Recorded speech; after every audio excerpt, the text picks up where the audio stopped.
Selamat datang kembali di pelajaran PKN untuk kelas 7. Kali ini kita membahas bab 2 yaitu tentang norma dan keadilan.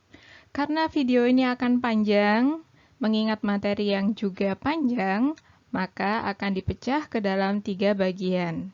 Dan ini adalah bagian yang pertama.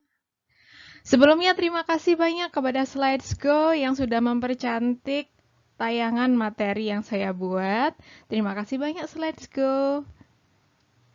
Dan perhatian, setelah menyimak video ini, bacalah buku paket PKN Bab 2 untuk tetap memperkaya wawasanmu. Karena apapun yang saya tuliskan, tuangkan, dan animasikan di dalam video ini bersumber dari buku paket PKN Bab 2 kesayangan kalian.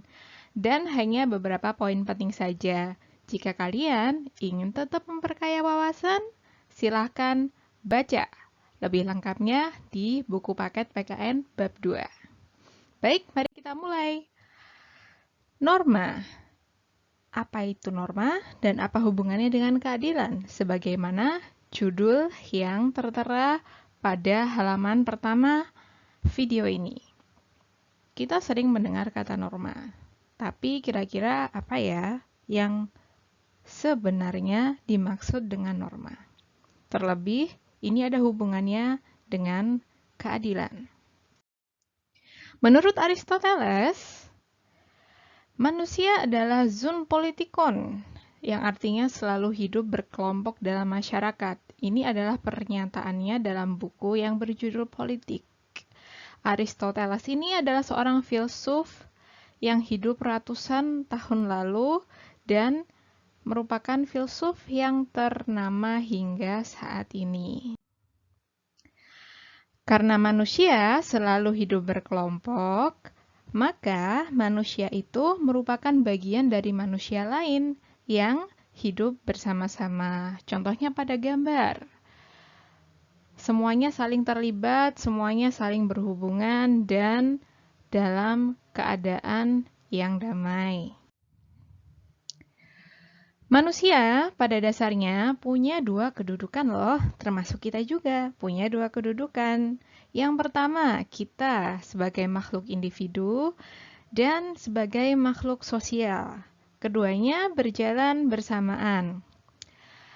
Manusia sebagai makhluk individu artinya antara satu orang dengan satu orang yang lain punya perbedaan. Baik itu dari segi kebutuhan, pemikiran, dan perbedaan kepentingan.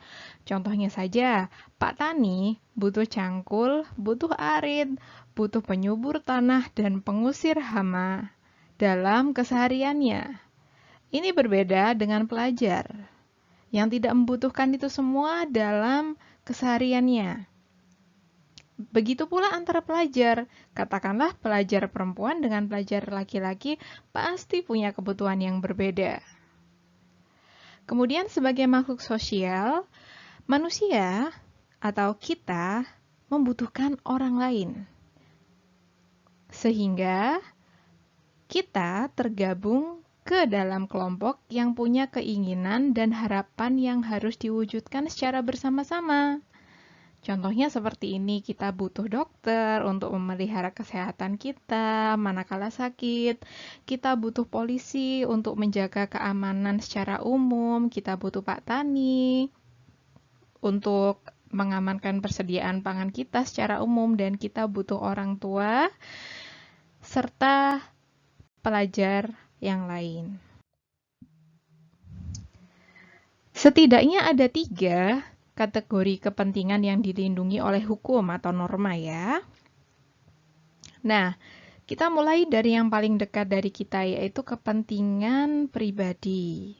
Kepentingan pribadi ini termasuk perlindungan terhadap fisik kita sendiri, keinginan kita, kebebasan berpendapat, termasuk pula keyakinan beragama, perlindungan harta benda, itu termasuk di dalam kepentingan pribadi yang dilindungi oleh hukum. Bukti bahwa kepentingan pribadi juga dilindungi hukum, contohnya adalah dilarang mencuri barang orang lain. Saya tidak boleh mencuri barangmu.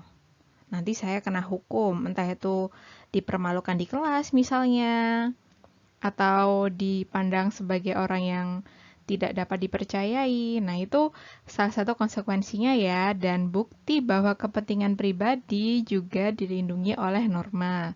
Lanjut ke tingkat yang lebih luas, yaitu kepentingan kelompok. Di sini menyangkut tentang perlindungan terhadap kesusilaan dan kerusakan moral. Artinya jangan sampai masyarakat mengalami kerusakan secara susila dan secara moral.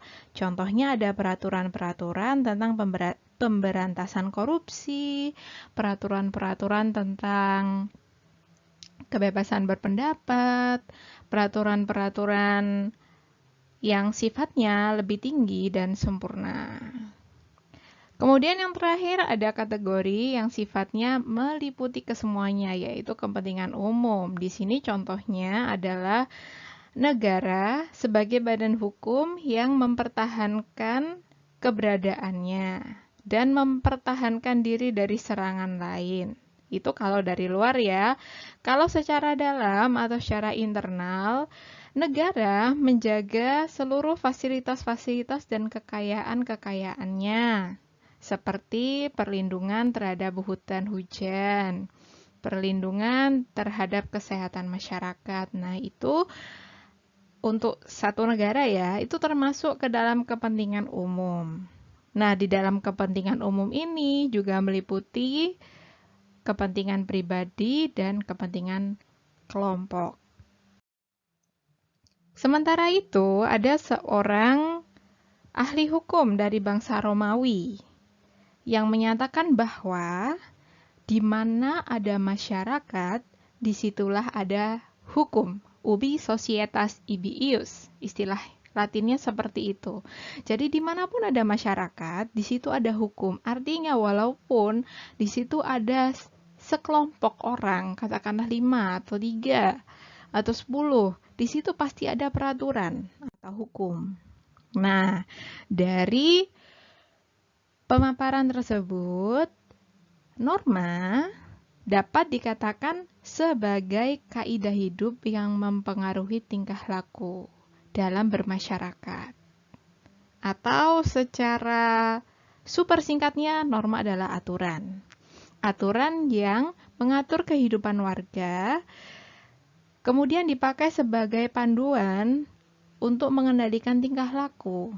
Katakanlah supaya tidak ada kerusakan fasilitas umum, supaya kesehatan seluruh masyarakat terjamin, supaya tidak ada pencurian, supaya tidak ada tindakan anarkis. Nah, itu adalah arti singkat norma, aturan. Kemudian kita sedikit bermain bahasa. Ada yang masih ingat dengan peribahasa ini kah? Di mana bumi dipijak, di situ langit dijunjung. Atau lain ladang, lain belalang, lain kolam, lain ikan. Yang seperti itulah. Intinya, mengartikan bahwa beda tempat, beda norma juga loh. Contohnya, di negara Rusia. Jangan asal senyum sama orang asing karena dianggap sebagai ketertarikan.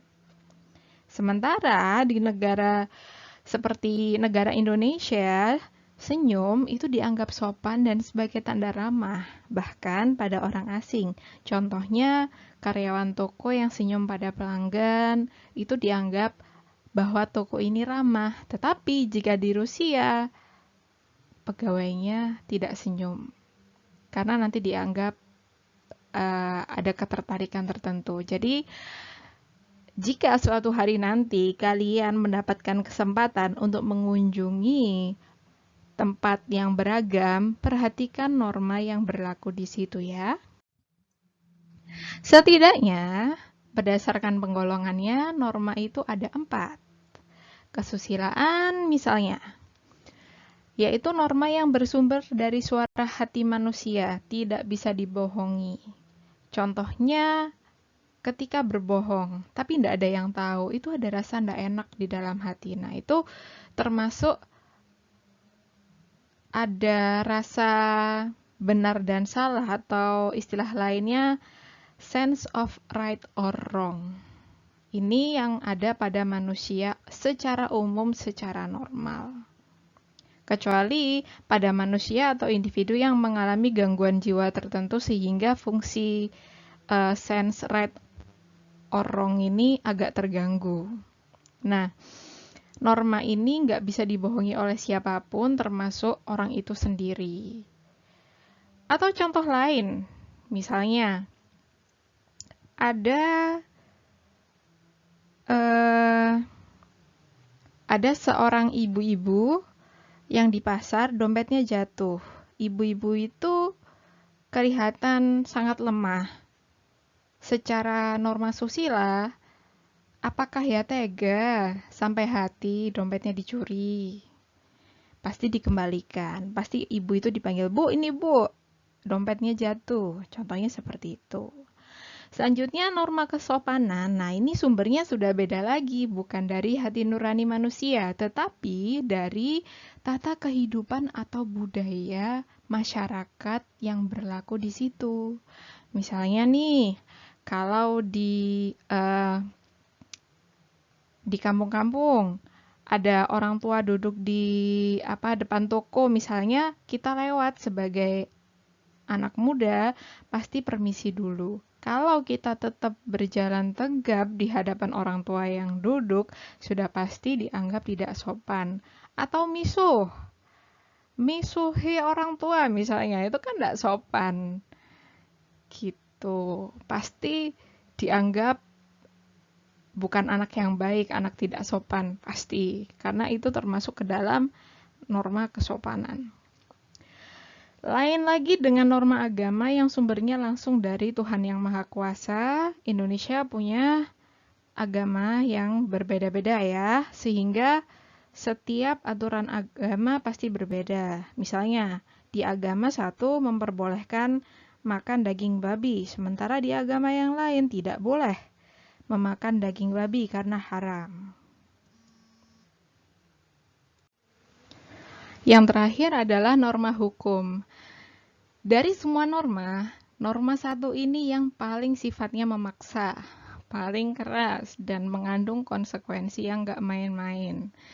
Norma hukum ini adalah peraturan yang mengenai tingkah laku manusia dalam bermasyarakat, serta dibuat. Nah, yang membuat ini adalah badan-badan resmi negara dan sifatnya memaksa. Jadi ada perintah, ada larangan, sehingga mau tidak mau harus diikuti. Lalu hubungannya dengan keadilan apakah?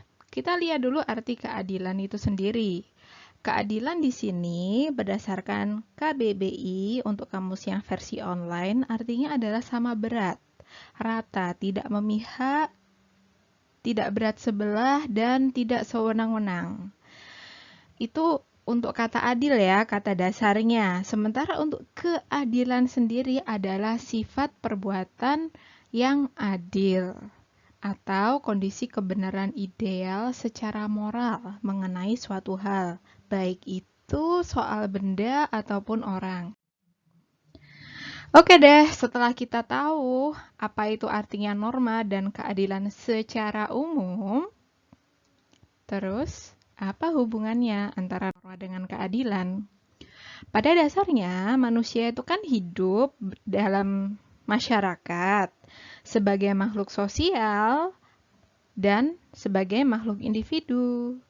Nah, manusia dalam memfasilitasi atau memenuhi kebutuhannya sebagai makhluk sosial maupun individu itu supaya tidak bertabrakan, maka diperlukan norma. Nah, supaya tidak bertabrakan, supaya tidak saling mengambil barang milik satu dan yang lain, supaya tidak menimbulkan kekacauan, dibuatlah norma untuk mencapai keadilan. Nah, kemudian kita lihat, jika memang demikian, apa fungsi norma dalam bermasyarakat? Setidaknya ada 3 fungsi. Pertama, pedoman berperilaku. Jadi, mana perilaku yang diperbolehkan dalam masyarakat, mana perilaku yang dianggap tidak pantas untuk dilakukan dalam masyarakat. Kemudian menjaga kerukunan. Beda kelompok, tapi dalam satu masyarakat yang sama. Bagaimana caranya norma ini berfungsi supaya bisa mengatasi atau mengatur perbedaan sehingga tidak muncul kekacauan. Bisa juga sebagai sistem pengendalian sosial, yang mana pihak yang mengawasi berjalannya norma itu ada. Jadi tidak tiba-tiba norma itu ada di dalam masyarakat, kemudian berjalan seperti air mengalir, tidak. Tetapi ada satu pihak yang memang tugasnya untuk mengendalikan berjalannya norma tersebut di dalam masyarakat. Tujuannya supaya situasi sosial terkendali. Terus, nilai keadilan dalam kehidupan bersama ada yang perlu dicapai. Ada 3 yang dimaksud dengan keadilan, nilai-nilai yang ada di dalam sifat adil. Yang pertama distributif, yaitu negara itu membagi keadilan kepada semua warganya berdasarkan hak dan kewajibannya. Kemudian secara legal, tadi negara, sekarang warganya. Warganya memenuhi keadilan dengan mematuhi peraturan. Lalu ada hubungan timbal balik antar warga supaya keadilan ini terwujud. Untuk selanjutnya kita bahas di bagian kedua. Tetap stay tune dan tetaplah baca buku paketmu. Sampai jumpa.